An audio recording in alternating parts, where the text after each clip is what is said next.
저희를 사랑하시는 하나님 아버지,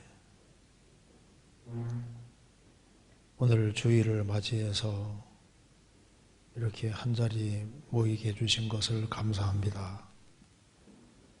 이 시간 주 성령께서 함께 해주시고 주님의 크신 은혜와 사랑을 다시 한번 깊이 생각하게 해주시고 또 나머지 생에 주의 복음과 영광을 위해서 어떻게 행할 것을 깊이 생각하는 시간 되도록 도와주옵소서. 또 이곳에 참석하지 못한 형제자매들도 주님께서 일일이 함께 해주시고 도와주시옵소서. 오늘 이 말씀이 우리 심령에 깊이 새겨지도록 역사해 주시고 우리의 삶에 크게 도움이 될 수 있도록 역사해 주시고 도와주옵소서. 또 전국적으로 모임 있는 곳마다 함께 해주시고 또 해외 어려운 교회들이 너무나도 많이 있습니다. 주님께서 국내뿐 아니라 해외에 있는 모든 교회들을 지켜주시고 또 주의 역사와 능력을 더욱 나타내 주옵소서. 이 코로나 사태를 통해서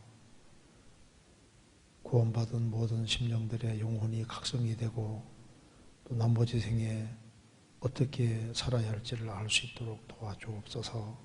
오늘 모든 시종 함께 해주시고 도와주시기를 간절히 의지하오며 주 예수 그리스도 이름으로 기도하옵나이다. 아멘. 성경 요한복음 1장 찾겠습니다.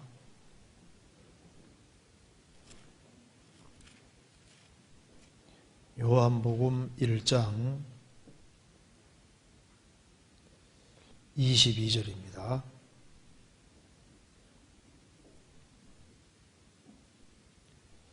제가 읽겠습니다. 또 말하되 누구냐? 우리를 보낸 이들에게 대답하게 하라. 너는 내게 대하여 무엇이라 하느냐? 가로되 나는 선지자 이사야의 말과 같이 주의 길을 곧게 하라고 광야에서 외치는 자의 소리로라 하니라.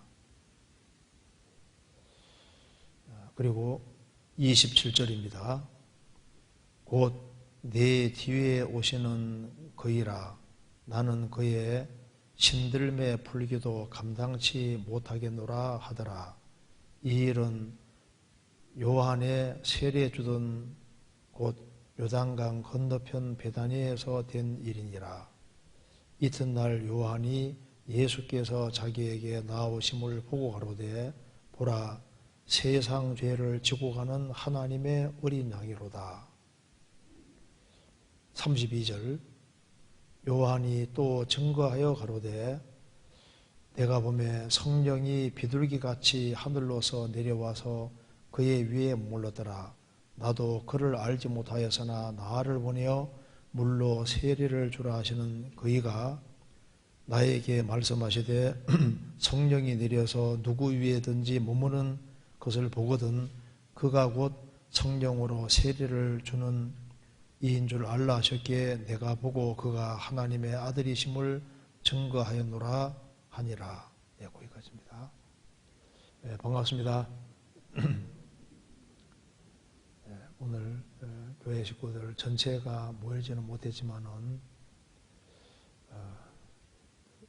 교회 이제 오늘은 이제 임원들이 같이 모였습니다. 어떻게 교회에 오시니까 좀 어색하세요? 좋으세요? 좀 어색하기도 하죠. 예. 너무 감사합니다. 아마 이 코로나19 이 일로 인해서 우리가 좀 많은 생각을 하게 됩니다. 그리고 갑자기 전도가 중지되는 것처럼 어느 날 갑자기 전도가 중지가 되고 그리스도인들은 주님 앞에 가 있는 일이 갑자기 생길 수도 있겠다 이런 생각도 좀 많이 해보게 됐습니다. 자, 오늘은 여기에 요한복음 1장을 중심으로 해서 조금 생각을 해보도록 하겠습니다. 여기 이제 세례 요한에 대한 말씀인데요. 세례 요한은 예수님을 증거하기 위해서 보내심을 받은 사람입니다. 그래서 그 세례 요한은 모든 신약 시대 성도들을 대표하는 사람이라고 할 수 있습니다. 왜냐하면 세례 요한은 처음부터 그리스도를 증거하러 보내심 받은 사람이기 때문에 신약 시대에 거듭난 모든 그리스도인들도 일종의 증인입니다. 예수님의 증인이기 때문에 세례 요한을 잘 보면은 저것이 우리가 닮아야 될 모습이라는 걸 알 수가 있습니다. 여기에 요한복음 1장 22절에 또 말하되 누구냐? 세례 요한 너는 누구냐? 우리를 보낸 이들에게 대답하게 하라. 너는 내게 대하여 무엇이라 하느냐? 도대체 너는 누구냐? 너에 대해서 무엇이라고 하느냐? 도대체 너는 누구냐? 도대체 너 뭐 하는 사람이냐? 이렇게 물었습니다. 이 질문은 우리에게도 아주 중요합니다. 도대체 너가 도대체 누구냐? 너가 누구냐 하면 나 사람이다. 그거 말고 사람은 사람이다. 도대체 너는 도대체 뭐 하는 사람이냐? 너는 도대체 누구냐? 자, 크리스찬이 어떤 사람이냐 하는 것에 대해서 아주 분명한 입장을 가지고 있어야 되고 자신이 누군지를 아주 정확히 아는 것이 필요할 겁니다. 근데 우리가 주일마다 배운 것 중에 자기의 신분을 알아야 된다고 했는데 그리스도인이 누군지를 그리스도인이 참으로 알 수 있을까? 자기가 누군지를 정말 깨닫고 있는 사람이 얼마나 될까? 그런 것도 좀 생각을 해봐야 되겠습니다.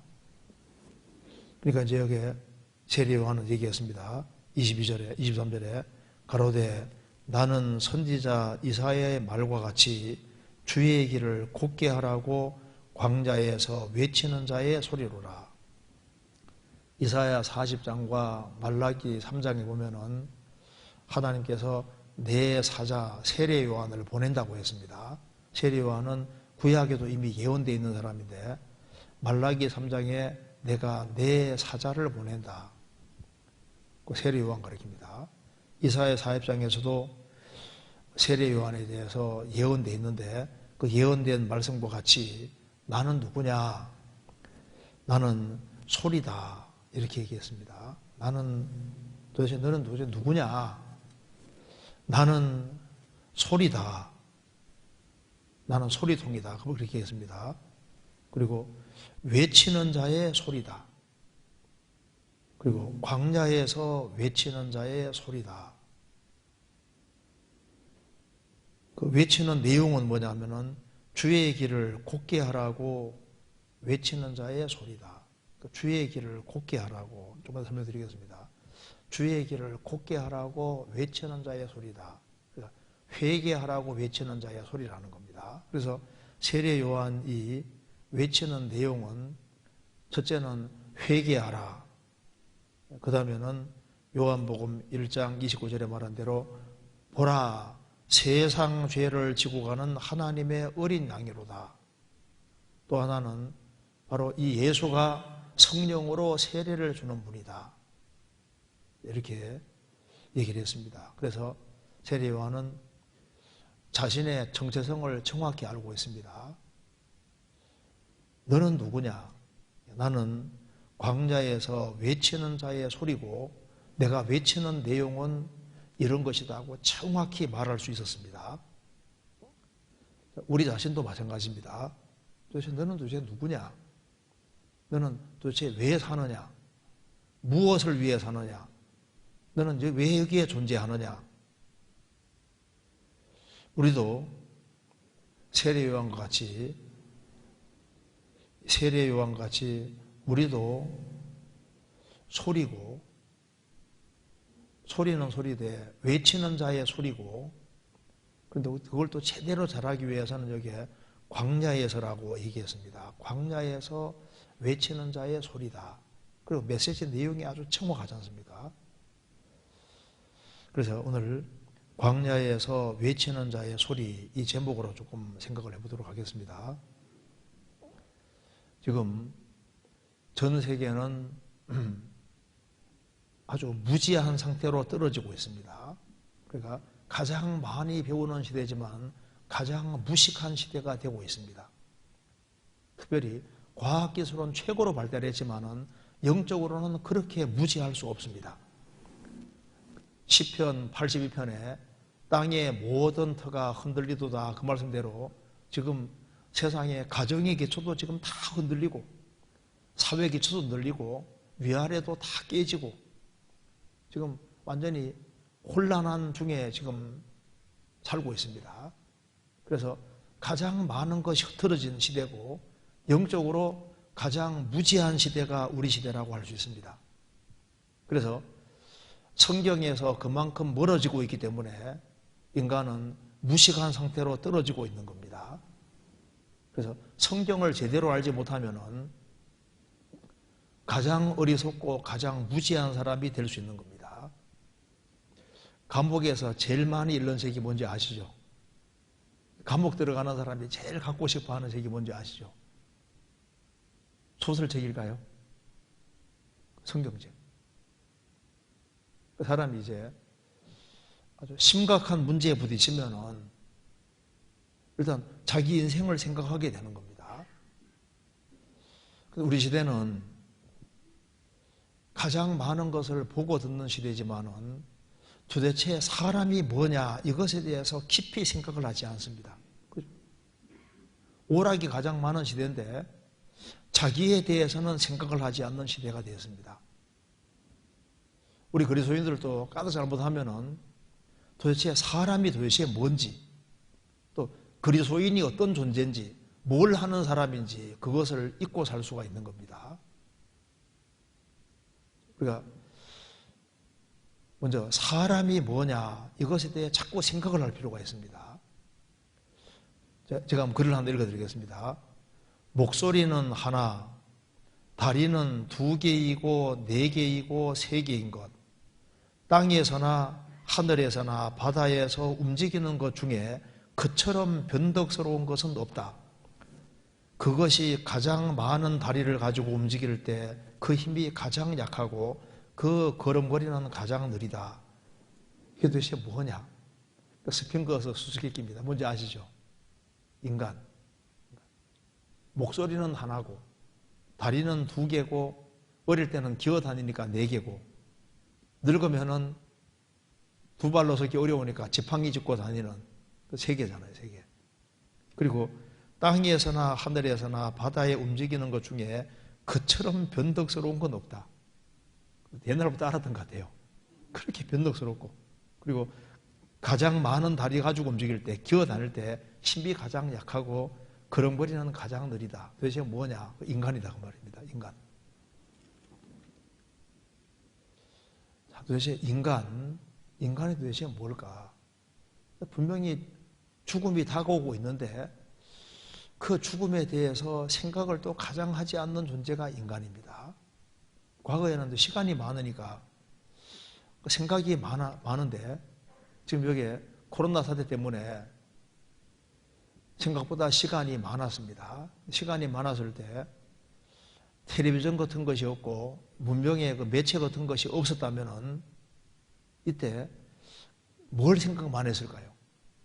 오락이 없었다면은 도대체 죽음이라는 게 가까이 있으니까 도대체 인간이 도대체 뭐냐? 죽으면 어떻게 될 것이냐? 이런 것에 대해서 틀림없이 생각을 했어야 되는 겁니다. 그런데 이런 한 2달 정도 이 사이에 자기 인생에 대해서 깊이 생각한 사람이 얼마나 될까? 별로 없을 것 같아서 참 안타깝습니다. 생각을 안 하는 거예요. 도대체 인생이 도대체 뭐냐? 어떤 분은 인생은 양파다.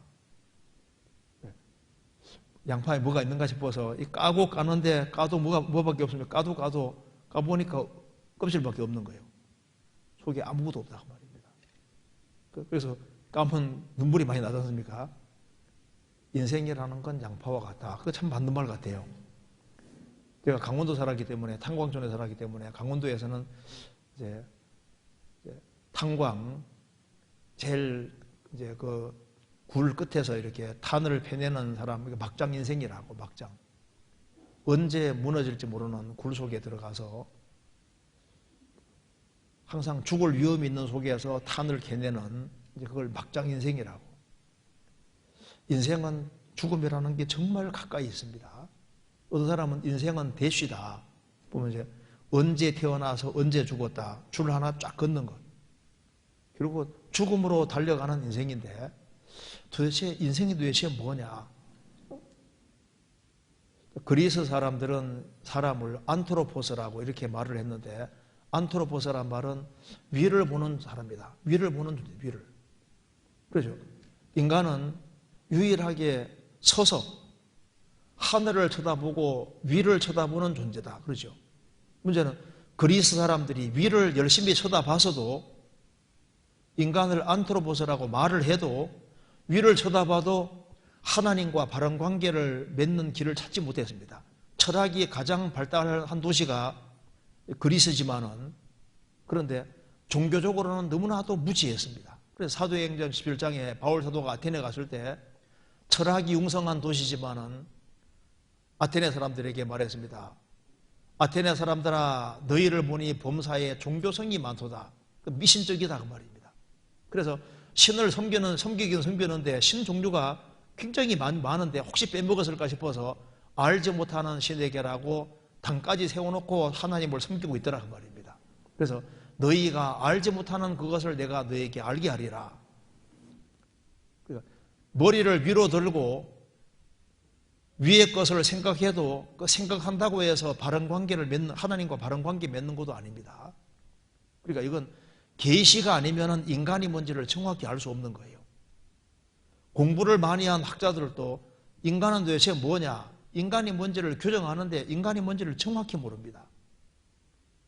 사람은 사회적인 동물이다, 고등동물이다, 도구 사용하는 동물이다, 호모 루덴스, 유의하는, 놀 줄 아는 동물이다, 도구를 사용하고 노동하는 존재다. 별로 이제 규정을 많이 하는데, 근데 그것은 인간의 한 측면이지 인간을 정확히 규정하는 것이 아닙니다. 호모 오벤스란 말 들어보셨어요? 오벤스. 인간은 길을 가는 존재다. 물론 길을 가는데 어디로 가는지를 알아야 될까요? 어디로 가는지를. 그래서 규정은 하지만은 잘 모르는 겁니다. 요즘 호모 데우스라는 말 들어보시죠?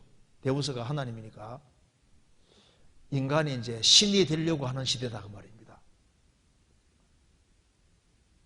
인간이 아주 굉장한 존재라고 생각을 하는데, 그런데 그 인간의 도대체 뭐냐? 그걸 잘 모르는 거예요. 그래서 지금 과학이 최고로 발달한 시대에 살고 있지만은 인간 자신에 대해서는 뭔지를 모르기 때문에 사람에 대한 규정이 그렇게 무식할 수가 없는 겁니다. 인간 별거 있냐? 인간 물질 덩어리다. 죽으면 별거 있냐? 죽으면 끝이지. 그래서 인간을 짐승 비슷하게 만들고 있습니다. 그런데 성경이 아니면은 인간을 알 수 없는 거예요. 성경은 인간을 뭐라고 합니까? 창세기 1장에 인간은 하나님의 형상이다. 인간은 하나님의 형상이다. 이 말이 그렇게 중요한 겁니다. 하나님의 형상이라는 것은 인간은 하나님을 닮은 존재고 인간은 영적인 존재다.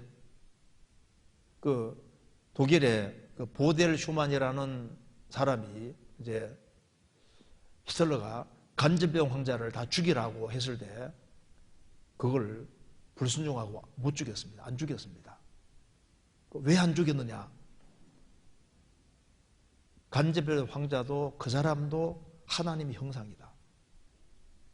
인간이 하나님의 형상이라고 하는 걸 아는 것이 그렇게 중요한 겁니다. 여호와여, 사람이 무엇이간데 인생을 그렇게 알아주십니까? 사람이 도대체 뭡니까? 사람은 흙것 같고 그의 날은 지나가는 그림자 같으니이다. 이번에 코로나19로 정말 전 세계적으로 많은 사람이 죽어가잖아요. 인생은 헛것 같고 지나가는 그림자 같습니다. 인생은 풀과 같고 인생의 영화는 풀의 꽃과 같아. 그죠? 인생은 잠깐 나왔다가 죽습니다.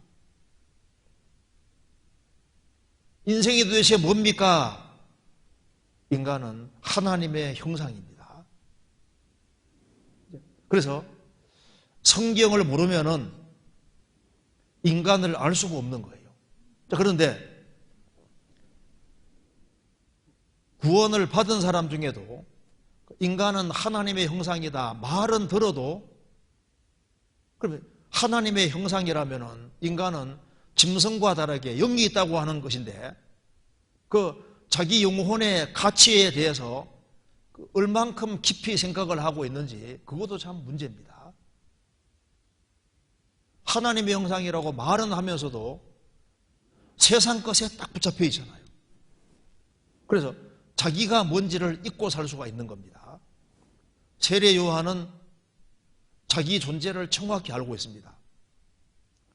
너는 누구냐? 너는 너에 대해서 무엇이라고 하느냐? 세례 요한이 말합니다. 23절에 가로되 나는 선지자 이사야의 말과 같이 주의 길을 곧게 하라고 광야에서 외치는 자의 소리로다. 그리스도인들은, 인간은 하나님의 형상인데 그런데 그 하나님 형상인 너가 도대체 어떤 존재냐? 너는 도대체 뭐냐? 너에 대해서 뭐라고 얘기를 하느냐? 세례 요한은 한마디로 딱 얘기를 하는 겁니다. 나는 소리다. 나는 소리인데 외치는 자의 소리다. 그냥 소리가 아니라 외치는 자의 소리고, 나는 광야에서 외치는 자의 소리다. 그리고 나에 대해서는 구약 성경에 기록되어 있다. 사람이 기록된, 미리 예언된 사람들이 꽤 여러 사람이 있습니다. 요시야도 이름이 미리 예언되어 있고 고레스 왕도 미리 예언되어 있잖아요. 근데 사람으로서 미리 예언된 사람이 세례 요한입니다. 너는 뭐냐? 나는 소리다. 그는 빛이 아니요 빛에 대하여 증거하러 온 자라. 나는 빛이 아니고 예수님이 빛인데 나는 빛을 증거하러 온 사람이다. 예수님은 태초에 말씀이 계시니라. 예수님은 말씀이고 나는 소리다. 소리가 나면은 금방 있다가 사라지잖아요. 말씀은 계속 있지만 소리는 잠깐 있다가 사라지는 겁니다. 세례 요한은 켜서 비치는 등불입니다. 주님은 태양이고 세례 요한은 잠깐 비치다가 결국은 죽는, 잠깐 켜서 비치는 등불에 불과한 존재입니다. 그런데 잠깐 왔다가 갔는데 그는 소리로 왔다가 간 겁니다. 소리로. 그래서 세례 요한은 나는 소리라고 했는데, 그러면 하나님의 형상대로 지음받았고 거듭났다고 하는 크리스찬인 나는 도대체 뭐냐? 너는 너에 대해서 뭐라고 규정하느냐? 너는 도대체 뭐 하는 사람이냐? 그리스도인이라는 사람이 어떤 사람이냐? 죽은 사람과 산 사람은 다릅니다. 그리스도인과 아닌 사람은 완전히 다른 거예요. 그러면 그리스도인이라는 사람이 어떤 사람이냐? 고린도후서에는 그리스도인이 어떤 사람인지를 자세히 말해주고 있습니다. 그중에 몇 가지를 잠깐 살펴보면은 그리스도인은 이런 사람이구나 하는 것을 알 수가 있는데, 그중에 몇 가지만 잠깐 보도록 합시다. 고린도후서 1장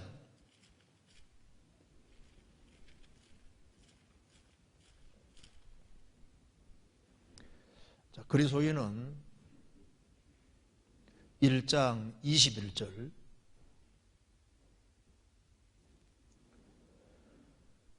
우리를 너희와 함께 그리스도 안에서 경고케 하시고 우리에게 기름을 부으신 이는 하나님이시니 저가 또한 우리에게 인치시고 보증으로 성령을 우리 마음에 주셨느니라. 그리스도인은 성령을 받은 사람입니다. 성령님은 우리가 천국 간다는 보증입니다. 보증으로 성령을 주셨고, 그래서 성령을 받는 순간에 새로운 피조물이 됐습니다. 고린도후서 5장입니다. 5장 17절.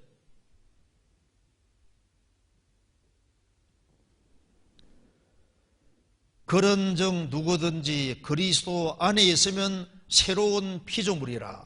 이전 것은 지나갔으니 보라 새 것이 되어도다.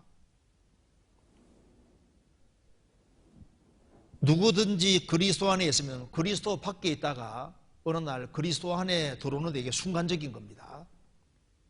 들어오는 순간에 성령으로 거듭나기 때문에 새로운 피조물이라.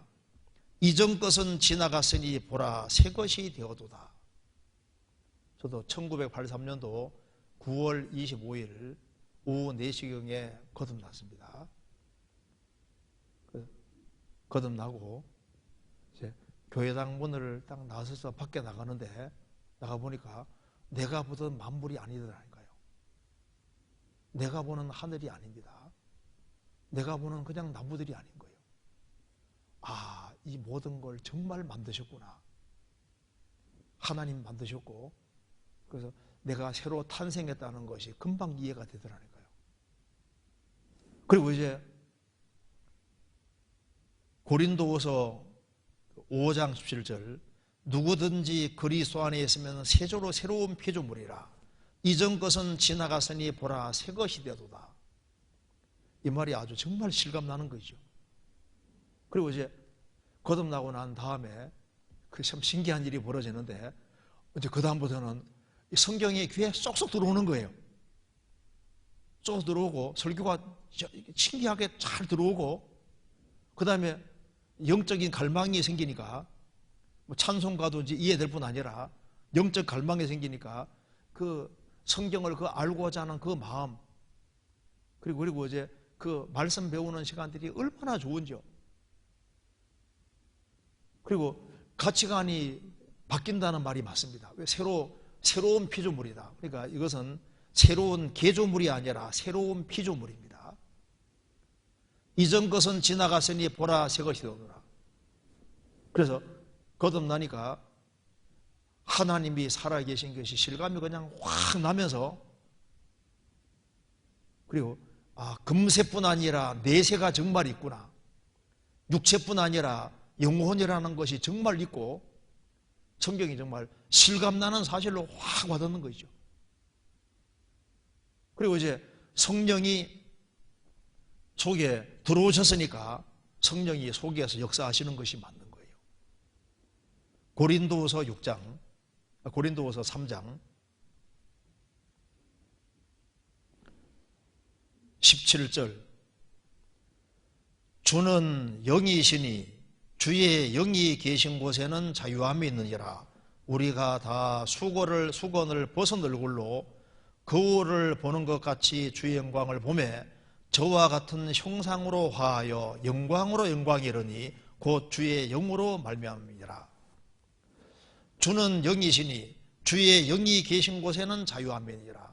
주의 영이 계신 곳이 어딜까요? 주님이 머리고 구원받은 우리가 몸이고, 성도들이 교제하는 자리에 성령께서 역사하시니까 주의 영이 계신 곳에는 자유함이 있느니라. 거듭나고 나니까 가족들하고에서도 깝깝한 거예요. 친구들하고에서도 깝깝합니다. 그런데 신기하게도 그리스도인들이 모이는 무리 가운데 참여하고 같이 교제하고 간증시키는 것은 싫은데, 앉아있는 건 그렇게 좋은 거예요.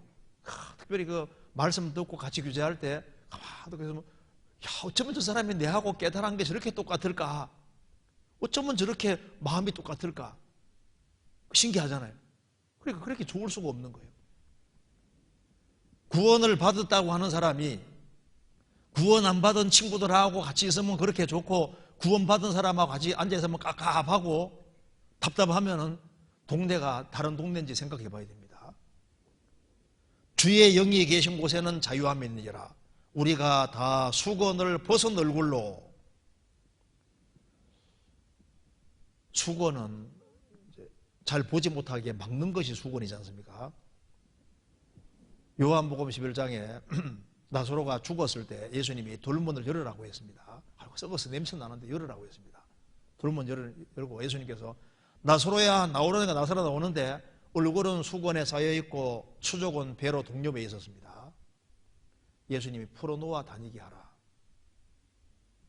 예수님이 풀어주지 않으시고 산 사람에게 풀라고 하셨습니다. 그래서 구원을 받아서도 주님의 영광을 보는 데에서 걸리적거리는 것이 많이 있는데 교제 가운데 들어오면은 주님이 그 수건을 싹 걷어주시기 때문에 주님을 알게 되는 동시에 주님을 점점 더 알게 만들어 주십니다. 영혼의 눈을 밝게 만들어 주시고 이걸 수건을 걷어버리는 거예요. 그래서 우리가 다 수건을 벗은 얼굴로 구원을 받을 때 율법 수건에서 벗어납니다.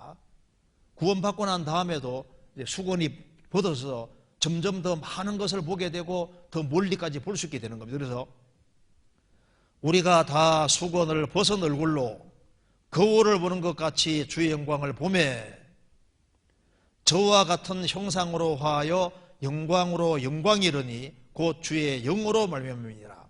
주의 영, 성령으로 말미암아. 그래서 죄 사함을 받을 때 성령이 들어오셨고 성령으로 말미암아 성령이 들어오실 때 새로운 피조물이 되고 성령이 속에 역사하심으로 주님 형상으로 계속적으로 바뀌어가면서 이제 점점 영혼의 눈이 밝아지게 되는 겁니다. 그래서 크리스찬은 누구냐? 세상 사람과 다르게 하나님의 성령을 소유한 사람이고 성령이 영혼 속에 역사하는 사람이다 그 말입니다. 성령이 역사하는 사람인데 성령이 들어오실 때 죄와 허물로 죽었던 자가 산자가 되잖아요. 산자가. 죽은 자하고 산자는 다르죠. 산자는 죽은 자가 먹지 못하는 걸 먹을 수 있습니다. 이 성경은 살아있는 책이기 때문에 살아있는 양식이기 때문에 거듭나지 아니한 사람은 세상에서 재미없는 책이 성경책이고 거듭나면은 이게 양식이기 때문에 거듭나면은 세상에서 제일 재밌고 가장 맛있는 책이 바로 성경책이잖아요. 그렇지 않습니까? 그게 살았다는 증거지 않습니까? 그리스도인들은 산자입니다. 또한 고린도후서에서 말씀하기를 그리스도인들은 세상 사람과 다르다 그 말입니다. 고린도후서 4장 7절 우리가 이 보배를 질그릇에 가졌으니 이는 능력의 심이 큰 것이 하나님께 있고 우리에게 있지 아니함을 알게 하려 함이라. 우리가 사방으로 우겨쌈을 당하여도 쌓이지 아니하며 답답한 일을 당하여도 낙심하지 아니하며 핍박을 받아도 버림받지 아니하며 거꾸로 트림을 당하여도 망하지 아니하고 여기에 우리가 이 보배를 질그릇에 가졌으니 구원을 받지 아니한 사람은 진흙 그릇일 뿐입니다. 진흙 그릇은 질그릇은 깨지기 쉬워요. 그래서 편안한 거하고 평강은 다른 겁니다. 외적인 환경이 좋고 물질이 풍부하고 먹을 것이 풍부하고 잠잘 곳이 편안하고 의식주가 딱 준비되어 있고 건강하고 하면 편안합니다. 편안한 거하고 평강은 내적인 거이든 다른 겁니다. 구원받지 아니한 사람은 진흙 그릇에 불과하니까 언제든지 쉽게 깨져버리는 거예요. 그런데 우리는 보배를 질그릇에 가졌으니 우리라는 이 진흙 그릇 속에 육체가 이 진흙 그릇입니다. 진흙 그릇 속에 하나님의 형상대로 지음받은 영만 있는 것이 아니라 보배가 구원받는 순간에 싹 들어온 사람인 거예요. 주님이 보배고 주의 영이 보배입니다. 구원이 선물로 들어왔고 그리고 우리 속에 진리가 들어있는 거예요. 진리가. 그래서 이 보배를 진흙 그릇에 가졌다. 그래서 진흙 그릇은 싸고 있는 것이고 속에 알맹이는 보배다 그 말입니다. 그래서 보배를 질거려서 가졌기 때문에 이는 능력의 심히 큰 것이 하나님께 있고 우리에게 있지 아니함을 알기람이니라. 우리가 사방으로 우겨쌈을 당하여도, 불신자들은 사방으로 우겨쌈을 당하면은 찌그러지고 결국은 무너지는 거예요. 우리가 사방으로 우겨쌈을 당하여도 쌓이지 아니하며 답답한 일을 당하여도 낙심하지 아니하고 핍박을 받아도 버림받지 아니하며 극고로트림을 당하여도 망하지 아니하고 계속 일어나는 이유가 도대체 뭐냐? 우리 속에 능력 되시는 주의 영이 들어와 있는 거예요. 그래서 답답한 일을 당하고 힘든 일을 당하고 어려운 일을 당하고 핍박을 받고 주변에 외적인 것이 무너진다 할지라도 소망이 확실하고 일어날 수 있는 것은, 그리스도인들은 세상 사람과 다르다. 보배가 들어왔는데 절대 나가지를 않으시거든요. 그리고 외적인 것이 깨어져도 속은 훨씬 더 확실해지고 더 분명해지고, 그게 이제 크리스찬들의 특징인 거예요. 보배를 질그릇에 가지고 있다.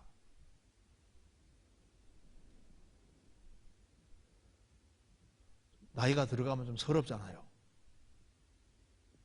그래도 소망이 있습니다. 사도행전 2장에 노인들은 성령을 받으면 꿈을 꾸리라.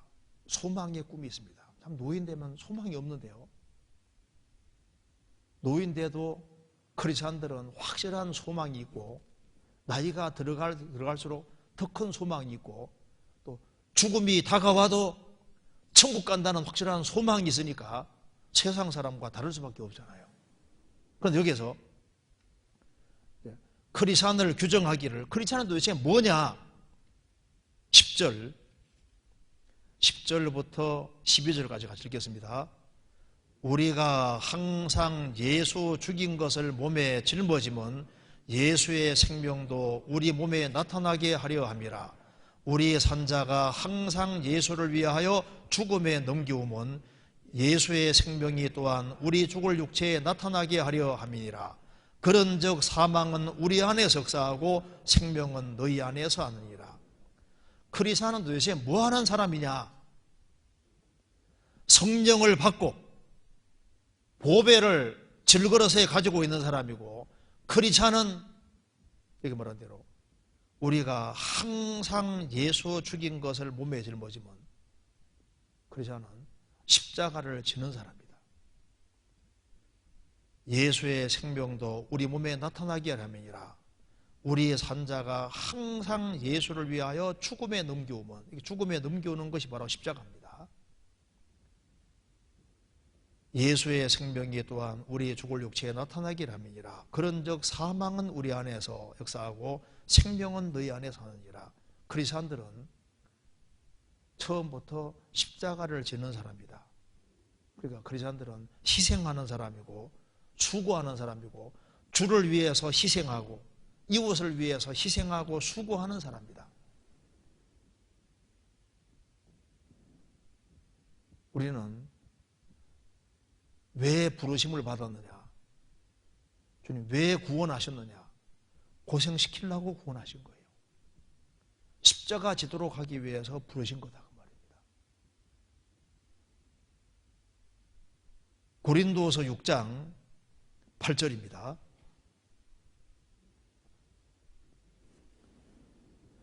영광과 욕된 몸으로 말미암으며 악한 이름과 아름다운 이름으로 말미암으며 속이는 자 같으나 참되고 무명한 자 같으나 유명한 자요 죽는 자 같으나 보라 우리가 살고 징계를 받는 자 같으나 죽임을 당하지 아니하고 근심하는 자 같으나 항상 기뻐하고 가난한 자 같으나 많은 사람을 부유하게 하고 아무것도 없는 자 같으나 모든 것을 가진 자로다.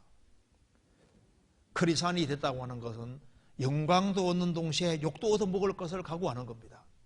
크리스찬으로 살 때 크리스찬이란 이유 때문에 내가 진리 가운데 살아가면은 영광도 얻는 동시에 욕도 무진장 얻어먹게 돼 있는 거예요. 그리고 야 크리스찬 훌륭하다는 소리도 듣는 동시에 또 악한 이름도 듣거든요. 저런 인간은 악하다 상종 못할 사람이다, 전염병이다, 연병이다, 악한 이름도 듣도록 되어 있습니다. 속이는 자 같으나 참되고, 우리는 참된 말을 하는데 속이는 사람으로 들리는 거예요.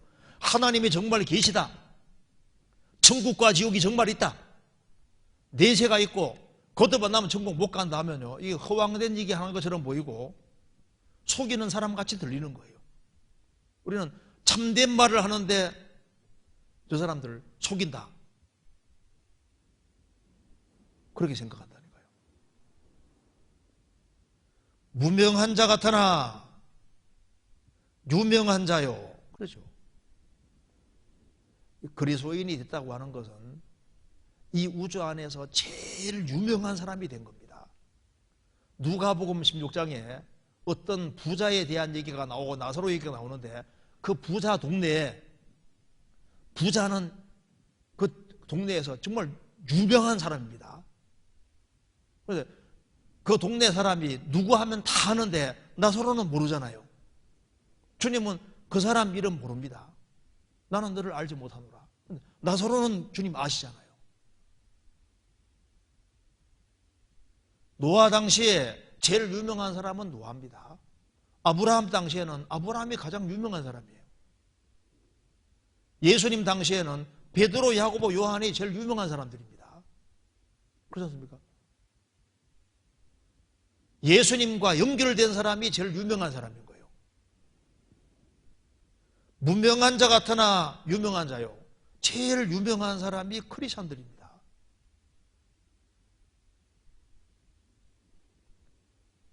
그런데 크리스천들도 자기가 얼마나 유명한 사람인지 잘 몰라요. 천사들도 부러워하는데 크리스천들은 자기가 얼마나 유명한 사람인지를 알지 못합니다.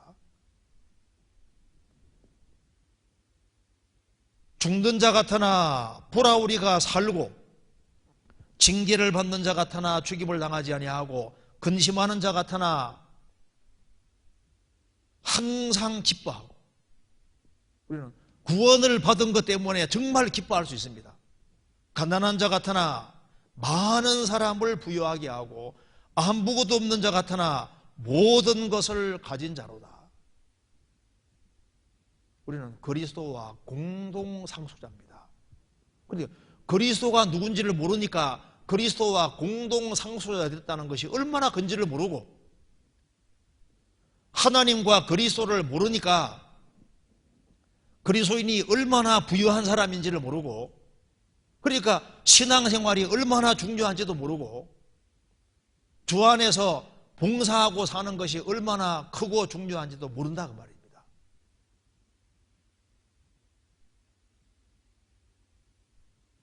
아무것도 없는 자 같으나 모든 것을 가진 자로다. 그러니까 그리스도인들은 세상 사람하고 처음부터 다른 거예요. 고린도후서 4장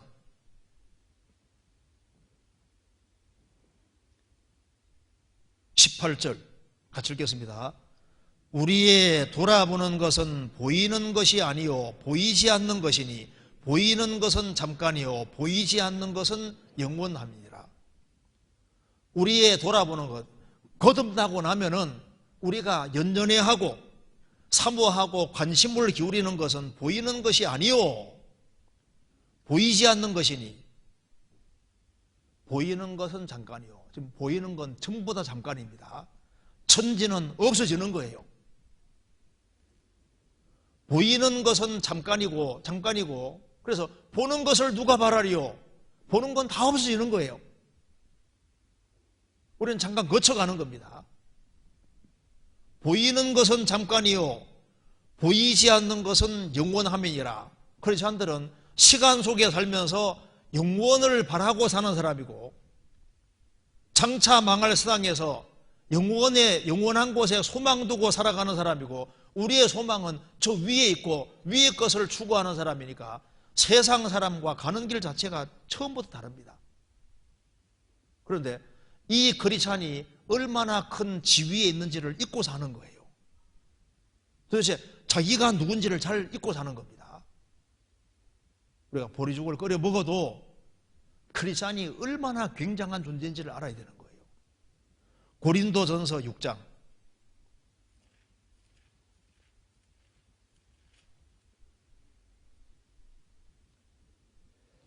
2절.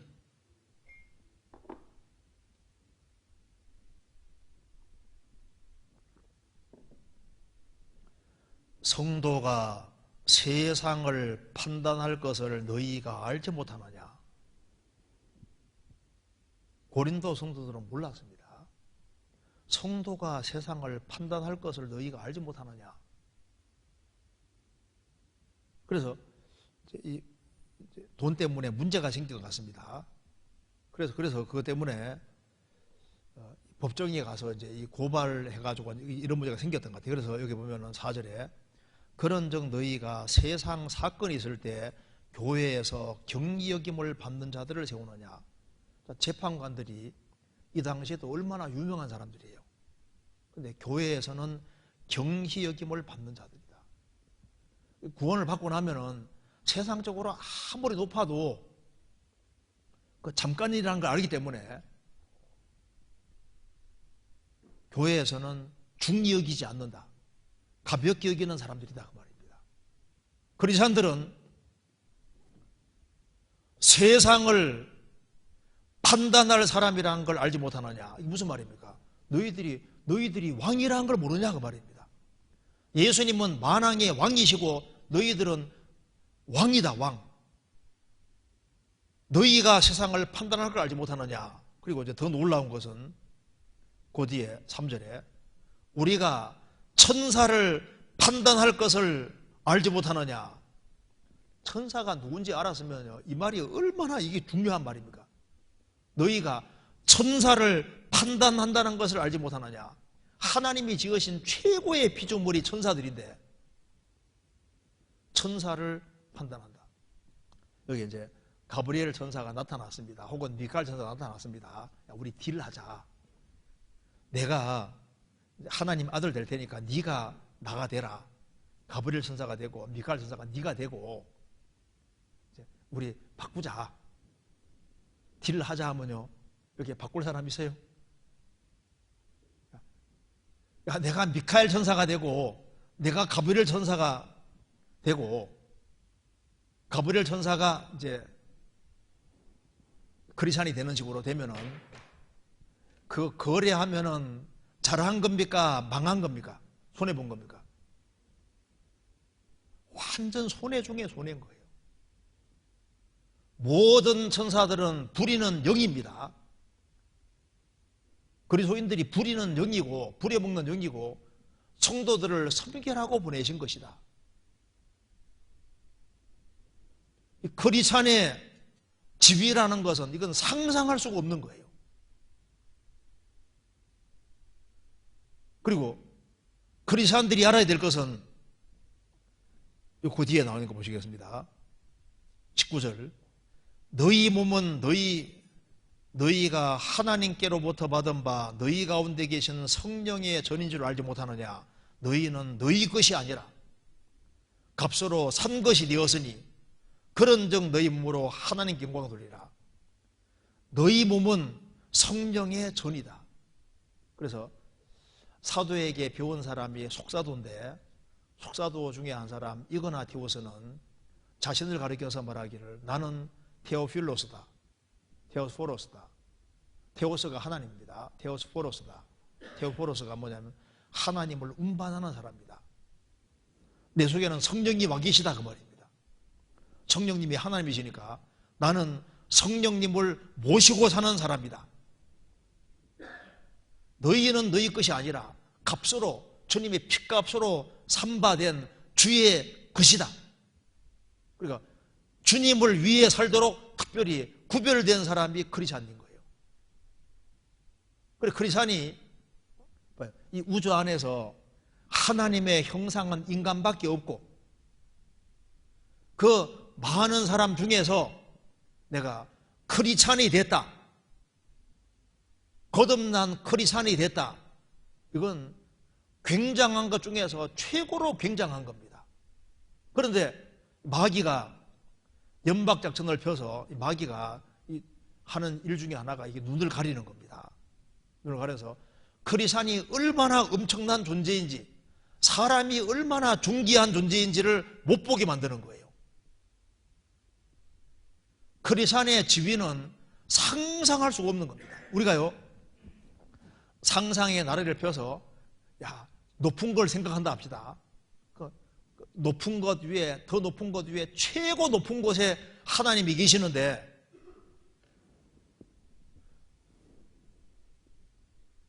크리스찬이 그리스도와 공동무사니까 얼마나 높은 거예요. 그런 굉장한 존재가 크리스찬인데, 우리가 세상에 있다 보니까 지금 세상이 지금 어떻게 되고 있습니까? 전부 다 기준이 하락되고 있거든요. 인간을 짐승 비슷하게 만들어 놨습니다. 그래서 반려동물, 반려자, 반려동물, 그 들으면 기분이 괜찮아요? 그 이상하잖아요. 그게 인간이 뭐 별거 있냐, 짐승보다 조금 낫고 짐승 비슷, 이렇게 생각하는 거예요. 과거에 독일에서는 어떤 사람이 벌에 쏘여 죽었거든요. 그래서 재판관이 이 벌을 재판한 일도 있었습니다. 벌 이놈들 사람을 쏘아 죽였으니 어떻게 할 거냐. 그래서 벌이지 않습니까? 집 입구를 딱 막아서 질식시키는 곳으로 해서 죽였습니다. 벌 재판하면 좀 이상하죠. 요즘 보시면요, 인간이 얼마나 중요한지를 잘 모르고 지금 사람들 생각 속에 인간은 물질 덩어리다, 인간은 짐승 비슷하다. 그래서 네덜란드에서는 동물당도 나오고, 동물 권익을 보호하는 동물당도 나오고, 그 인간을 동물하고 비슷하게 취급하는 이런 시대에 살고, 심지어 이제 짐승하고 결혼하는 사람도 있잖아요. 외국에서는 개하고도 결혼도 하고 염소하고도 결혼하는 데도 있더라고 보니까. 그러니까 이게 세상이 지금 이렇게 잘못되어 가고 있는데, 크리스찬들은 자꾸 세상 주변을 자꾸 보면은 자기도 모르게 자기가 누군지를 잊고 살 수 있는 거예요. 그래서 세례 요한은 자기를 정확히 알았습니다. 그래서 왜 자기를 아냐 하면은 하나님을 알면은 자기를 알 수 있는 거예요. 성경 다시 보겠습니다. 요한복음 1장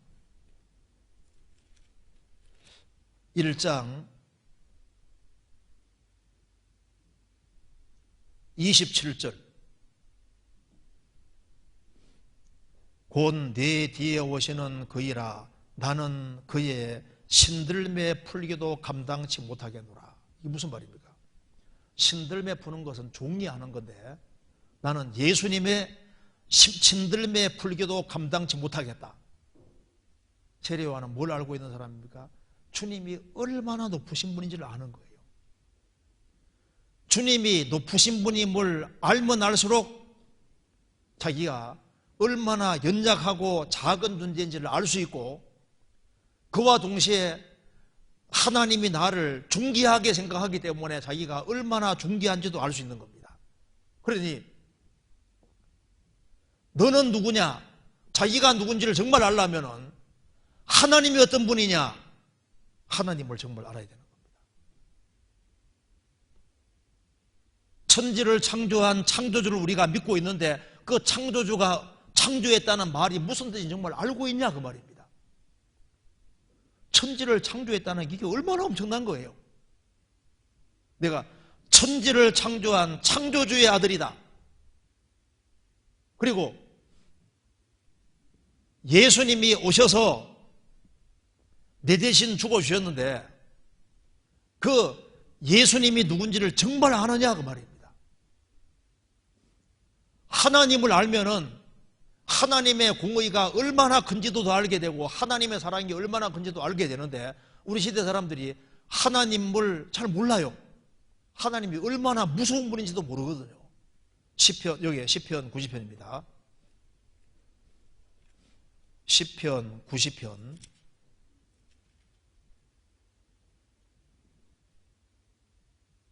11절.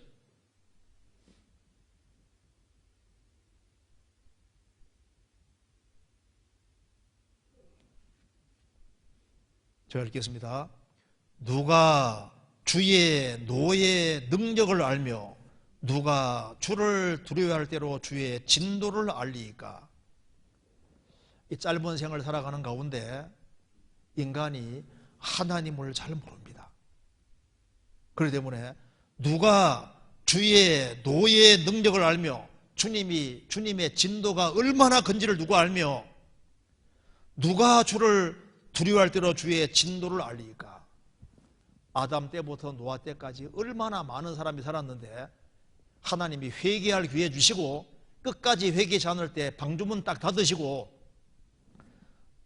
노아 식구들과 방주에 들어간 동물들 종류대로 한 상씩을 제외하고는 물에 한꺼번에 다 죽였습니다. 코로나 때로 보세요. 사람들 많이 죽었지 않습니까? 죽음이라는 것 자체는 가까이 있고 여기 보면은 주님의 노가 얼마나 큰지를 누가 알겠습니까? 이걸 잘 모르는 거예요. 그러니까 하나님이 얼마나 무서운 분인지를 모르거든요. 요즘 사람은 무서운 게 뭔지를 모르거든요. 그래, 하나님이 어떤 분인지를 모르니까 하나님의 공의가 얼마나 큰지, 죄가 얼마나 무서운 것인지, 죄에 대한 심판이 얼마나 무서운지, 그리고 하나님이 얼마나 두렵고 무서운 분이면은 하나님이 지옥이라는 걸 만들어내냐고 말입니다. 몸은 죽여도 영혼은 능히 죽이지 못하는 자들을 두려워하지 말고, 육체를 죽이는 사람을 두려워하지 말고 오직 몸과 영혼을 능히 지옥에 멸하시는 자를 두려워하라. 마태복음 25장에 마귀와 그 사자들을 위하여 예비된 영영한 불에 들어가라. 영영한 불에 들어가라. 죄가 그만큼, 하나님 앞에 죄는 그만큼 심각한 것이고 지옥불은 영영한 불이라고 성경에 말씀했고 세스로 밤이나 낮이나 못 쉬는 곳에 보내는 분이 하나님이니까 하나님이 얼마나 무서운 분인지를 알아야 되는데 사람들이 잊고 있는 거예요. 그러니까 지옥, 하나님이 실제가 아니니까 지옥이 실제라고 생각하지 않는 겁니다. 누가 주의 노의 능력을 알며 누가 주를 두려워할 대로 주의 진도를 알리니까 그 진도가 얼마나 큰지를 모르는 거예요. 그러니까 예수님이 오셔서 십자가 죽어서 우리 죄를 처리하되 영원히 처리했다는 사실이 얼마나 감사하고 큰지를 그걸 모른다고 말입니다. 예수님의 십자가의 피가 아니면은 죄는 절대 용서가 안 되기 때문에 하나님이 십자가를 보여주신 것은요, 죄는 절대 용서하지 않는다는 말도 들어가 있는 겁니다. 그냥은 용서할 수 없기 때문에 독생자를 보내서 십자가에 죽게 하시고 피를 흘리게 하신 겁니다. 그렇지 않고서는 죄는 내가 결코 용서하지 않겠다는 말이니까 얼마나 이게 심각한 거냐고 말입니다. 성경을 정말 하나님 말씀으로 믿고 있을까? 내가 성경을 정말 믿는 사람일까? 성경을 정말 하나님의 계시로 내가 받아들이고 있을까? 내가 일상생활 속에서 천국을 실제로 믿고 있을까? 내가 지옥을 실제라고 믿고 있는 것일까? 내가 육체가 전부가 아니라 영혼은 영원하다는 사실을 내가 정말 믿고 있을까? 그런데 하나님을 확실히 믿고 성경이 하나님 말씀이라고 확실하게 믿는다고 하면서 왜 그렇게 고민이 많냐고 말입니다. 그러니까 고민하더라도 고민이 어떻게 하면 주님 뜻을 따라 살까? 어떻게 하면 내가 주님께 영광을 돌릴 수 있을까? 어떻게 하면 더 많은 사람을 건질까? 그런 문제 때문에 고민하고 집안 식구들이 구원 안 받은 것 때문에 고민한다면 그건 이해가 되는데 그 외에 다른 것 때문에 너무 심각하게 하고 너무 괴로워하면은 내가 도대체 하나님을 제대로 믿고 있는 사람일까? 내가 정말 중생한 사람일까? 신앙이라는 것은 하나님의 살아계심이 실제한다고 믿는 겁니다. 실제하는 게 맞지 않습니까? 하나님이 계신 것이 명백하죠. 그리고 아무리 봐도 성경은 하나님 말씀이 맞습니다. 그리고 예수님이 마태복음 16장에서 너는 베드로라, 내가 이 반석 위에 내 교회를 세울 것이다. 음부의 권세가 이기지 못하리라. 내가 내 교회를 세운다고 말씀하셨는데, 그럼 주님이 세우신 교회가 지금도 있는 겁니다. 그럼 내가 몸담고 있는 교회가 정말 주님이 세우신 교회라고 믿고 있냐 그 말입니다. 정말 믿고 있을까? 그러니까 안다고 하는데 정말 아는지를 생각을 해봐야 됩니다. 성경 사도행전 19장 찾겠습니다.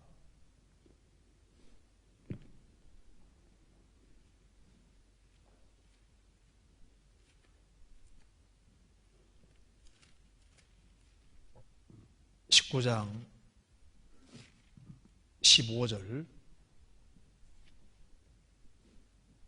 15절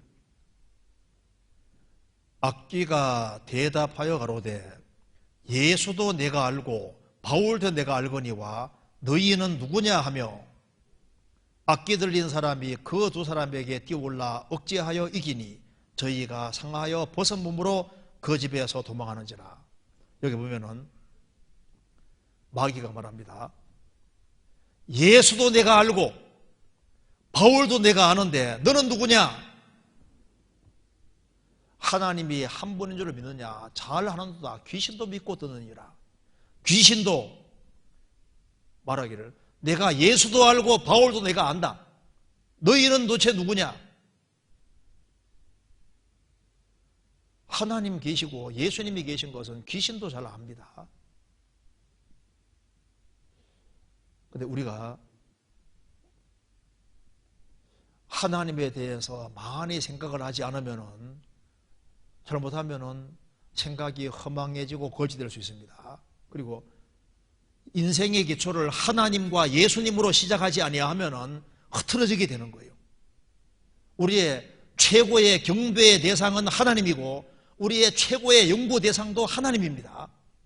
그리고 생각을 많이 해야 되는데 어디에다 많이 해야 되냐면은 하나님과 예수님에 대해서 생각을 많이 해야 되는 거예요. 하나님은 진선비로 충만하신 분입니다. 참된 것으로 꽉 차있고 선으로 꽉 차있고 위로 꽉 차있고 공의와 사랑으로 충만한 그 무한자이신 그 하나님, 하나님이 얼마나 무한하신지를 자꾸 생각을 하고 하나님이 얼마나 크신지를 생각하면은 생각할수록 그 하나님의 형상이니까 인간이 굉장한 존재라는 걸 알게 되고, 그리고 하나님에 대해 생각을 더 많이 하면 할수록 내가 구원을 받았다는 사실이 얼마나 크고 내가 크리스찬이 됐다는 것이 얼마나 크고 책임이 얼마나 큰지도 알 수 있다 그 말입니다. 그리고 하나님을 알면 알수록 자기 연약함을 알 수 있는 거예요. 세례 요한은 하나님을 알기 때문에 나는 예수님의 신들매 풀교도 감당치 못하겠다. 하나님을 아는 사람은 자기 연약과 부족을 아는 겁니다. 시편 73편에서는 내가 주님 앞에서 짐승과 같습니다. 시편 62편에서는 말하기를 나는 흔들리는 담과 울타리 같습니다. 아브라함은 창세기 18장에서 나는 티끌과 같은 나입니다. 티끌이라. 자기의 부족과 연약을 아는 겁니다. 사람은 자기가 강한 줄 아는데 인간은 연약합니다. 제가 어떤 글에 보니까 어떤 한 교수님이 참 아주 검소하게 살면서 이제 결국은 나중에 이제 정년 퇴임을 하고 이제 그동안 모았던 돈으로 이제 집을 이렇게 다 하나, 큰 집을 하나 사가지고, 허름한 집을 하나 사가지고 이제 집을 수리하는데, 이렇게 보니까 못이 이렇게 하나 삐죽 튀어나온 게 보이는 거예요. 그래서 도와야 되겠다 싶어서 올라가서 이제 이렇게 못을 빼다가 뒤로 탁 넘어져서 죽은 일이잖아요. 그러니까 평생 고생하고 살고 이제 좀 이제 인생 말년에 좀 편안하게 살아야 되겠다 싶어서 집을 하나 장만해서, 그런데 못 하나 빼다가도 탁 죽을 수 있는, 죽음이라는 것은 정말 그렇게 가까이 있는 거예요. 사람은 자기 강한 줄 아는데 자기가 연약합니다. 우리가 연약하고 얼마나 우리가 무능한 존재인지, 정말 하나님이 안 도와주면은 살 수 없는 그렇게 무능하고 연약한 존재가 인간인 거예요. 어떤 왕이 평생, 이제 어떤 신하가 평생 왕을 위해서 헌신하고 살았습니다. 이제 신하가 갑자기 죽게 된 겁니다. 그래서 왕이 말합니다. 도대체 원하는 게 도대체 뭐냐? 내가 마지막 소원을 들어주겠다 하니까, 이제 곧 죽음 건너가게 생겼으니까 하루만 더 살게 해주십시오. 그러니까 왕이, 난 그건 못하네. 죽게 생겼는데 하루 더 살게 하는 그거 자체를 못한다고 말입니다. 신하가 말합니다. 그럼 내가 지금까지 왕을 위해서 수고한 모든 수고가 사실은 알고 보면 수고네요. 내가 왕에게 충성하는 그것을 내가 하나님께 했다면은, 하나님께 했다. 그러니까 하루 생명을 연장시키지도 못하는 그 왕을 위해서는 평생을 다 투자하고 수고했는데, 생명 하루를 연장시켜주지 못하는 그런 존재에게 자기 인생을 다 맡겼다고 말입니다. 인생을 하나님께 걸어야만 이게 지혜로운 거예요. 그래서 하나님을 알면은 자기의 연약함도 알고, 자신의 죄의 많음도 알고, 구원의 필요성도 알고, 그리고 자신이 이제 주님 보배로운 피로 구원받은 그 사실도 확실히 딱 깨우칠 수 있습니다. 그리고 이제 구원을 확실히 받고 자기가 누군지를 알 뿐 아니라 세례 요한은 자기가 뭐 하는 사람인지도 알고 있습니다. 다시 보시겠습니다. 사도행전 요한복음 1장 다시 보시겠습니다. 우리가 알아야 될 것 중에 하나가 요한복음 1장 23절에 가로되 나는 선지자 이사야의 말과 같이 주의 길을 곧게 하라고 광야에서 외치는 자의 소리로다. 그리스도인들도 너는 도대체 뭐냐? 우리에 대한 규정을 할 때 너는 뭐냐? 세례 요한은 나는 소리다 이렇게 말했는데, 우리도 너는 도대체 뭐냐? 나는 소리다. 이렇게 자기를 인식하고 알면은 정말 사는데 좀 도움이 되리라고 생각합니다. 너는 도대체 뭐냐? 너 사는 목적이 도대체 뭐냐? 목적을 분명히 해야 됩니다. 너는 너에 대해서 뭐라고 하느냐? 나는 소리다. 외치는 자의 소리다. 너는 왜 존재하느냐? 우리도 세례 요한은 아니지만은 요한은 증인의 대표이기 때문에 우리도 소리통 역할을 해야 될 사람입니다. 제가 글에 보니까 이런 게 나옵니다. 황해도 백천에 유진사라는 유명한 부자가 살았는데, 하루는 그 어르신이 이제 하인에게 말했습니다. 너 아침 먹고 난 다음에 저 병남도에 갔다 와야 된다 하니까 네 했거든요. 조반 후에 하인이 없는 거예요. 밤에 있지 않습니까? 저녁에 내려서 돌아온 겁니다. 어디 갔다 왔냐? 병남도에 갔다 왔습니다. 아니, 갔다 오라는 말은 심부름하러 갔다 오라는 말인데, 이 사람은 심부름 내용도 듣지 않고 무조건 갔다 온 거예요. 이게 남의 얘기가 아니다 그 말입니다. 바쁘게는 살아가는데 왜 사는지를 모르는 거예요. 이런 얘기 들어보셨어요? 한 엄청난 억만장자가 있었는데 그 억만장자가 딸을 시집을 보내야 되겠는데 적당한 신랑감이 없어서 궁리에 궁리를 한 끝에 그 인터넷에 나오더라고요. 궁리에 궁리를 한 끝에 이제 계획을 세웠습니다. 자기 집 앞에 아주 큰 풀장이 있으니 거기에다가 악어들을 막 사집어 놓고 뱀도 막 사집어 놓고 누가 보더라도 악어 기어 다니고 막 이제 뱀 기어 다니는 게 보이게 딱 만들어 놓고 난 다음에 동네 청년 남녀들을 불러 모아서 큰 잔치를 베풀었답니다. 잔치가 끝나갈 즈음에 이제 억만장자가 젊은 청년들을 쫙 이렇게 풀장 앞에 딱 세웠습니다. 오늘 중대 발표하겠습니다. 보다시피 여기 악어들이 기어다니고 뱀들이 기어다니는데 이걸 용감하게 목숨 걸고 용감하게 딱 이렇게 수용해서 제일 1차로 건너오는 사람에게는 내가 셋 중에 하나 해주겠습니다. 첫째, 100만 달러 주든지, 두 번째, 10에이커의 땅을 주든지, 세 번째, 우리 딸과 결혼하는 조건.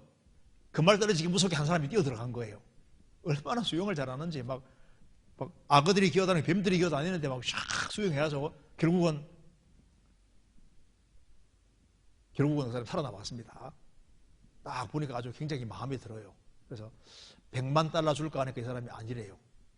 그러면 10에이커 땅 줄까 하니까 그것도 아니래요. 그럼 우리 딸과 결혼하는, 그럼 그것도 아니래요. 뭐냐 하니까 누가 나 밀었는지 잡아내야 되겠다. 이 사람 안 듣고 있었는데 누가 확 밀으니까 이제 일단 떨어져서 살아야 될 거 아니에요. 내가 살아나기만 하면 누가 나 밀은 잡아내야 되겠다. 그 생각밖에 없는 거예요. 열심히는 헤엄쳤지만은 목적이 없잖아요. 근데 그게 남의 얘기가 아니다 그 말입니다. 크리스찬이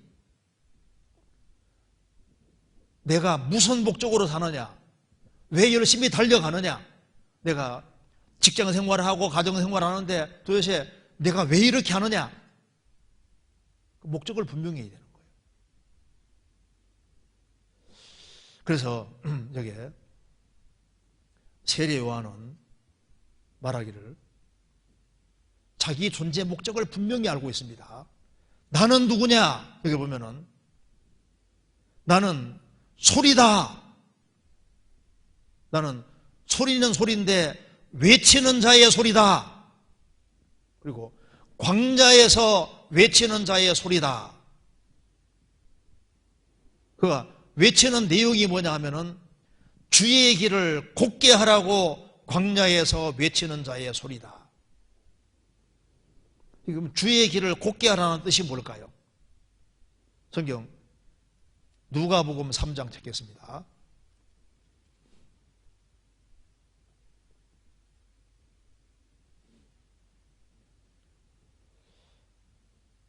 (3장 3절)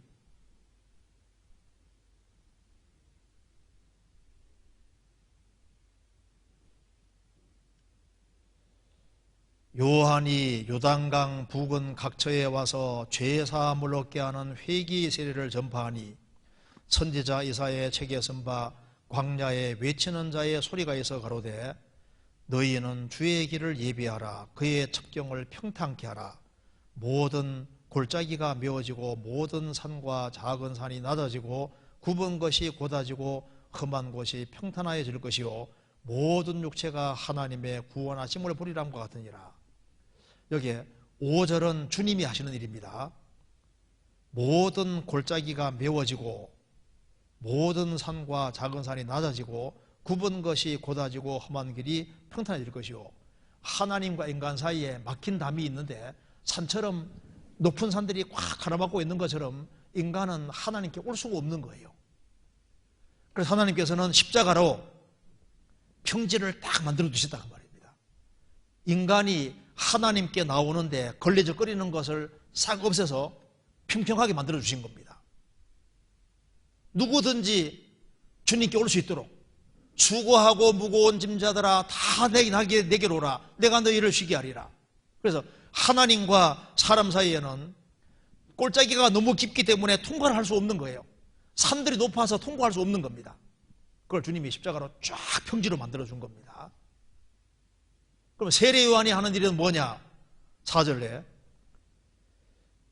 중간에 너희는 주의 길을 예비하라. 그의 첩경을 평탄케 하라.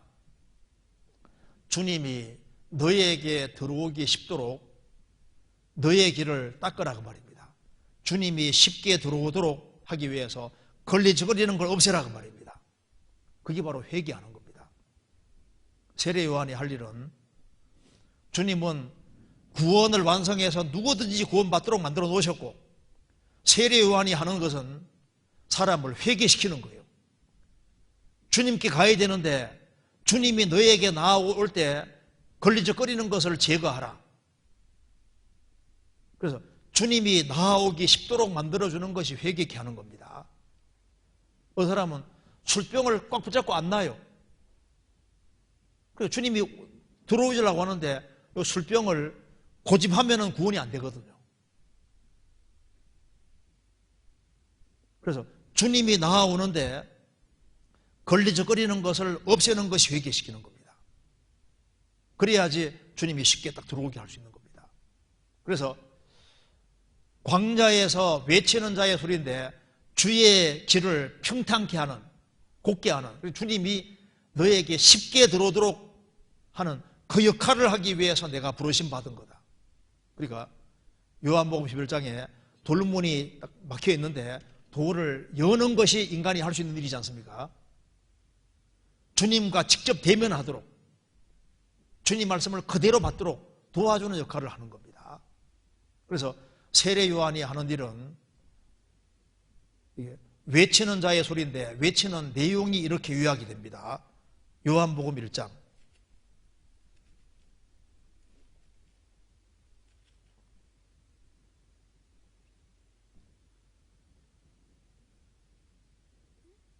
1장 23절 끝에 주의 길을 곱게 하라. 세례 요한은 주의 길을 곱게 하라. 주의 길을 곱게 하라. 회개케 하라. 회개하라 그 말입니다. 그 다음에 1장 29절에 이튿날 요한이 예수께서 자기에게 나오심을 보고 가로되 보라 세상 죄를 지고 가는 하나님의 어린 양이로다. 회개하라. 회개하고 난 다음에 세상 죄를 지고 가는 하나님 어린 양 예수를 보라. 예수님이 온 세상 죄를 짊어질 때 너의 죄도 다 짊어졌다는 걸 보라 그 말입니다. 그 다음에 32절에 33절을 보면은 나도 그를 알지 못하였으나 나를 보내어 물로 세례를 주라 하신 그이가 나에게 말씀하시되 성령이 내려서 누구 위에든지 모은 것을 보거든 그가 곧 성령으로 세례를 주는 이인 줄 알라 하셨기에. 그래서 예수님을 믿을 때 예수님이 뭐 하시는 분이냐? 바로 성령을 주시는 분이다. 세례 요한은 외치는 소리로서 크게 몇 가지 외친지 알 수 있지 않습니까? 회개하라. 세상 죄를 지고 가는 하나님의 어린 양이로다. 그 바로 어린 양이 바로 성령을 주시는 분이다. 신약시대 때도 회개하고 예수님이 죄를 처리하신 것 자체가 참으로 회개하는 사람에게 딱 믿어지면서 성령이 들어오게 되는 겁니다. 그렇게 해서 세례 요한은 광야에서 외치는 자의 소리로 계속 있었기 때문에 그가 많은 사람을 실제로 건지게 됐던 겁니다. 누가복음 1장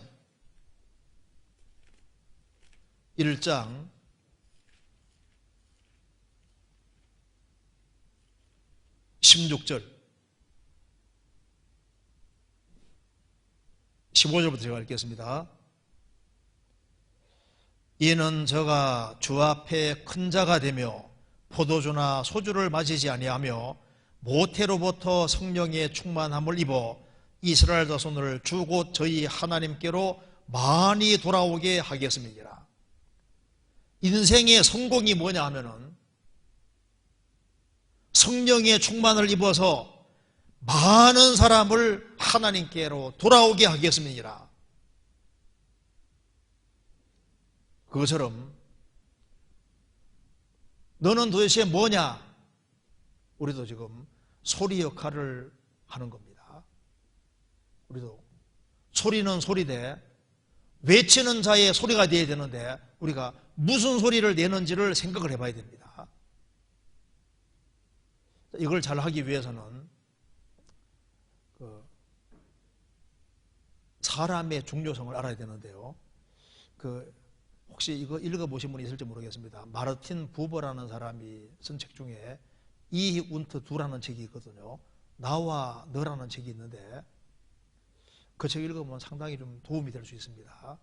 그 내용이 뭐냐면은 이히 운트 두, 나와 너, 이히 운트 에스, 나와 그거 이제 그 중심으로 되어 있는데 사람이 처음에는 쉽게 말해서 사람이 처음 사람 볼 때는 사람으로 인식한다 그 말입니다. 인격과 인격으로 이렇게 인식하는데 자꾸 접촉을 하다 보면은 이게 인격이 뭐로 바뀌냐면 이 운트에서 사람이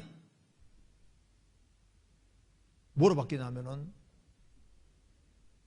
물건으로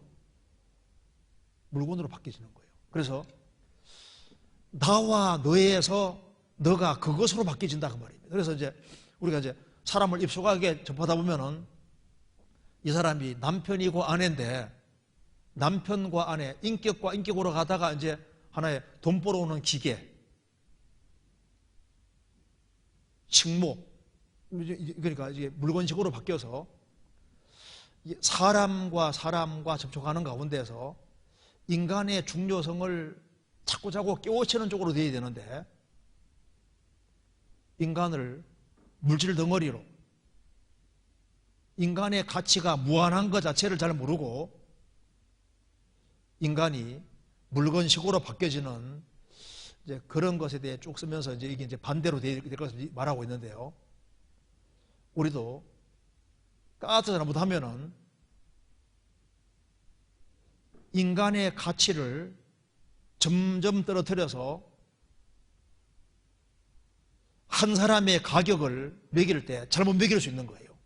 그래서 옛날 로마 제국시대 때 노예들을 부를 때 너는 첫째, 둘째, 셋째 이렇게 불렀지 않습니까? 로마서 16장에 보면은 로마서를 대표하는 사람이 더디오인데 더디오가 셋째라는 뜻입니다. 노예. 구한우는 넷째 뜻입니다. 그 성경에 나오죠. 로마서 16장에 보면은 나 더디오가 대서한다. 그 더디오가 셋째라는 뜻, 셋째. 구한우는 넷째라는 뜻이에요. 그러니까 너는 첫째, 둘째, 셋째, 넷째. 그러니까 인간 자체를 인간으로 생각 안 하는 거예요. 너는 노예니까 물건식으로 생각하는 거예요.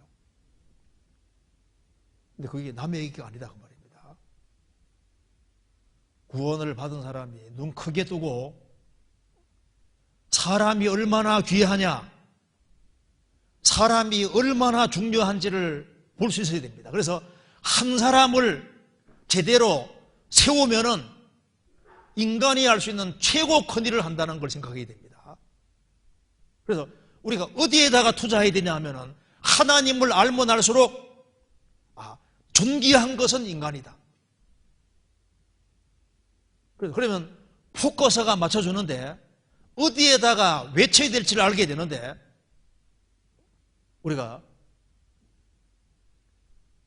우리가 접촉하는 사람들이 얼마나 귀하고 존귀한지를 알고 인간의 가치를 알면 알수록 거기가 다 투자하게 되는 거예요. 그리고 반드시 그렇게 해야 됩니다. 우리는 왜 사느냐? 우리는 증인으로 산다 그 말은 소리로 산다 그 말입니다. 우리는 하나님이 계시다. 인간은 회개해야 된다. 그리고 보라 세상 죄를 지고 가는 하나님의 어린 양이로다. 그리고 예수님 말씀대로 사람이 거듭나지 아니하면 천국 못 간다. 그렇게 확실하게 우리가 증거해야 될 사람이 속하는 겁니다. 그리고 이런 일을 잘하기 위해 어떻게 해야 되느냐? 광야에서 외치는 자의 소리라고 했습니다. 광야라는 말이 중요하거든요. 성경 누가복음 3장 찾겠습니다.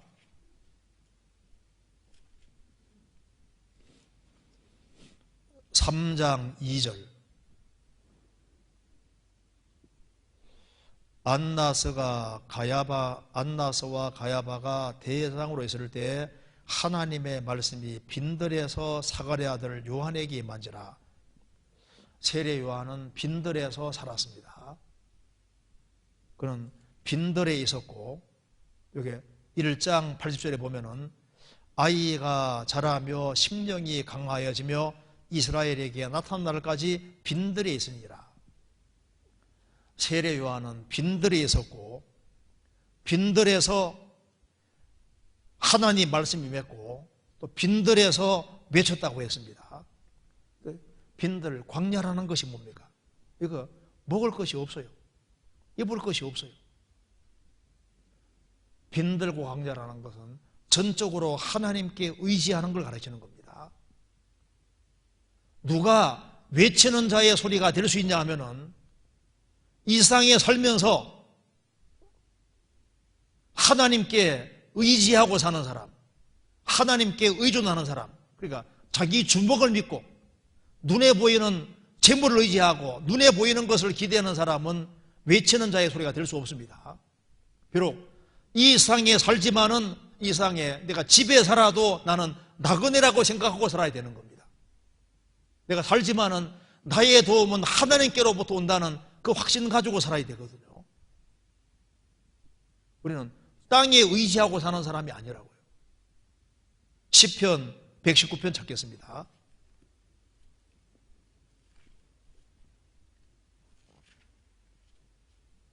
(119편) 54절 같이 읽겠습니다. 나의 나그네 된 집에서 주의 율례가 나의 노래가 되었나이다. 아마 이거 다윗이 썼을 겁니다. 나의 나그네 된 집에서, 집에 살지만은 나그네로 인식하고 있잖아요. 우리가 집에 산다 할지라도 나는 나그네다. 나의 도움은 하나님께로부터 온다. 우리가 위를 보고 살고 광야에 빈들에 산다는 게 뭡니까? 하나님의 도움을 의존하고 산다 그 말입니다. 우리가 그리고 하나님의 도우심을 받고, 하나님 나 좀 도와주세요. 내가 신앙생활을 잘할 수 있도록 도와주시고 주님께서 맡기신 사명을 잘 감당할 수 있도록 정말 도와주세요. 저를 도와주십시오. 내가 주님이 맡기신 일을 잘 감당할 수 있도록 도와주십시오.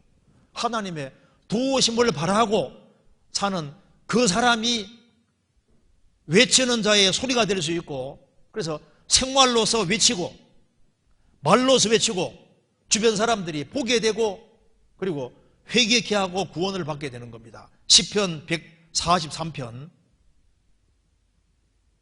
6절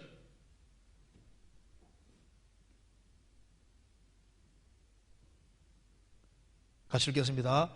주를 향하여 손을 펴고 내 영혼이 마른 땅같이 주를 사모하나이다. 주를 향하여 손을 펴고 기도하는 모습입니다. 내 영혼이 마른 땅같이 주를 사모하나이다. 이 세상은 소망 둘 곳이 아니기 때문에 마른 땅같이 주를 사모하는 사람은 주님의 도우심을 받게 되고, 주의 도우심을 받는 사람이 외치는 곳은 그게 이제 확실한 증거가 될 수 있는 겁니다. 창세기 4장에 보면은 가인이 여호와 앞을 떠났다고 했습니다. 사람이 여호와 앞을 떠나고 여호와를 멀리하면은 아들 낳고 에녹이라 했습니다. 에녹이란 말은 새로운 계시, 새로운 시작입니다. 하나님을 떠나니까 새로운 길을 가는데 제멋대로 길을 가는 거예요. 그리고 하나님을 떠나니까 성을 만들었는데 새로운 곳에서 안전을 추구합니다. 하나님 아니라. 그리고 하나님을 떠나니까 사고방식이 바뀌니까 이름 짓는 것도 맨 세상적인 거예요. 새로운 문명을 개발하고, 그리고 성품이 타락돼서 바뀌어져서 상처받았다고 해서 사람을 쳐 죽이고 창상 때문에 사람 죽이고 삼천 냈다고 해가지고 소년 막 죽여버리잖아요. 그리고 언어도 말도 완전히 과격하게 바뀝니다. 가인을 죽인 사람은 7배나 벌 받으면 나 죽이면 77배 벌 받을 줄 알아라. 말도 아주 거래지고 아주 과격하게 바뀌고, 하나님을 멀리하면 모든 것이 바뀌는데 하나님의 도우심을 받고 하나님 가까이 하면은 주의 길을 걷게 되는 겁니다. 그리고 주님 안에서 안전을 추구하게 되고, 그리고 주님 가까이 하면은 사고방식이 주님과 말씀을 닮아가게 되는 거예요. 그리고 주님을 가까이 하는 사람은 땅에 살지만은 하늘을 추구하는 사람이 되는 겁니다. 그리고 주님이 주시는 새로운 성품이 있고, 그래서 주 안에서 뭘 추구해야 될지를 알고, 그리고 여기 성경에서 말씀한 대로 구원을 받고 주님을 가까이 하고 살아가는 사람은 무엇을 외쳐야 될지를 아는 겁니다. 광야에서 외치는 자의 소리가 있다. 우리가 무엇을 말하고 있는지, 외치는 건 말로 외치는 것이 아닙니다. 일상생활 속에서도 외치고 있는 거잖아요. 그리스도 편지니까. 그래서 너는 도대체 뭐냐? 나는 크리스찬이다. 나도 이 세상에 왜 존재하느냐? 그리스도를 증거하는 증인으로 살고 있고 우리들 중에 소리입니다. 그래서 우리의 인생의 성공은 뭐냐 하면은 잠시 후에 주님 앞에 섰을 때 우리가 신앙생활 잘하고 아무쪼록 몇몇 사람이라도 인도하고 그들을 같이 데리고 주님 앞에 선다면은 천만 천사들이 얼마나 환호성을 지르겠으며 신구의 성도들이 환영해 줄 거 아니에요. 우리는 미래적인 축복을 바라보고 살아가는 사람입니다. 세상 사람과 가는 길 자체가 다른 거예요. 우리는 현재 세상을 살면서 미래를 바라고 사는 사람입니다. 내가 세상에서는 내가 고생하고 세상에서는 잃어먹고 그리고 초라할지라도 잠시 후에 주님 앞에 서는 그날 영광 얻기를 바라는 사람인 거예요. 그래서 너는 누구시냐? 너는 누구냐? 내가 뭐 하는 사람이냐? 이걸 생각을 하고, 그리고 정말 사람의 중요성을 알고 인생을 사람에게다 투자해야 된다. 그걸 딱 알면요, 형제자매에게 정말 잘하는 것이 얼마나 중요한 줄 알 수 있고, 영혼을 위해서 인생을 잘 투자하는 것이 얼마나 중요한지, 거기에다가 시간과 물질 모든 걸 투자하는 것이 그게 가장 지혜롭다는 것을 알게 될 겁니다. 하나님은 계시지만 안 보이지 않습니까? 하나님의 관심이 인생이기 때문에 하나님을 알수록 인생에 대한 관심을 가지게 되고 그 여기에다가 투자하는 겁니다. 그게 다 남는 길이 되는 겁니다. 그리고 그렇게 될 때 저 위에 설 때 정말 영원히 환영을 받는 그 세계가 확실하니까 우리가 거기에서 들어가되 많은 사람을 같이 데리고 같이 저 위에 서야 될 겁니다. 이 세상도 그 정욕도 지나가되 하나님의 뜻을 행하는 이는 영원히 거하느니라. 같이 기도하시겠습니다. 자비로우신 우리 아버지 하나님, 저희들로 하여금 주 예수 그리스도를 알게 해주신 것을 진심으로 감사합니다. 저희들의 마음을 일깨워 주시고 세상에 사는 목적을 더욱 분명히 알 수 있도록 도와주시고, 주님께서 우리를 구원하신 목적대로 살 수 있도록 도와주시고, 영혼을 주님 품으로 인도하고 세우는 이 일에 최선을 다할 수 있도록 도와주옵소서. 가정가정마다 지켜주시고 영육간에 도와주셔서 주님 뜻 가운데 살아가는데 조금도 부족함이 없도록 도와주옵소서. 나머지 모든 시간도 친히 인도해 주시고 도와주시옵소서. 주 예수 그리스도 이름으로 기도하옵나이다. 아멘. 예, 찬송 같이 부르시겠습니다. 은혜 찬송 234장입니다.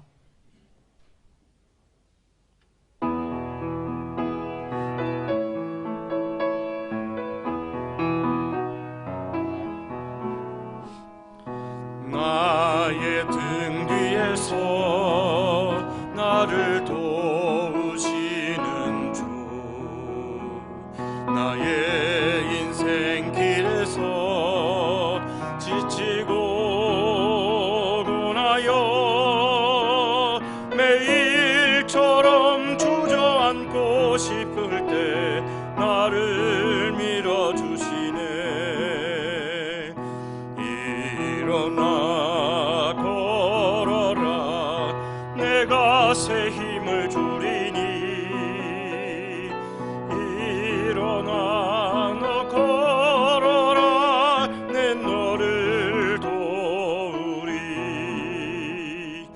나의 등 뒤에서 나를 도우시는 주, 때때로 뒤돌아보며 여전히 계신 주, 잔잔한 나여 넘어질 때면 다가와 손 내미시네. 일어나 걸어라, 내가 새 힘을 주리니. 일어나 너 걸어라, 내 너를 도우리. 나의 등 뒤에서 나를 도우시는 주, 때때로 뒤돌아보면 여전히 계신 주, 잔잔한 미소로 바라보시며 나를 재촉하시네.